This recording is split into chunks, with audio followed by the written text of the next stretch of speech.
Ilmu ialah kunci kejayaan dalam kehidupan. Seseorang boleh memperoleh ilmu bukan sahaja di dalam bilik darjah, tetapi juga melalui pengalaman harian.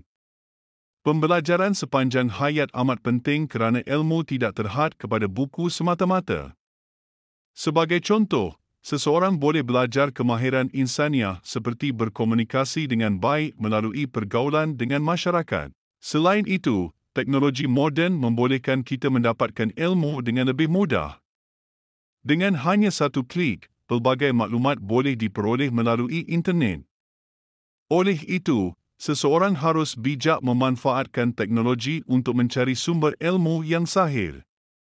Membaca buku, menonton dokumentari, dan mendengar ceramah adalah antara cara untuk menambah pengetahuan. Di samping itu, ilmu juga boleh diperoleh melalui pengalaman hidup. Contohnya, seorang petani belajar tentang perubahan cuaca dan kesesuaian tanaman melalui pengalaman lapangan. Begitu juga dengan seorang tukang kayu yang mempelajari teknik pertukangan melalui kerja seharian.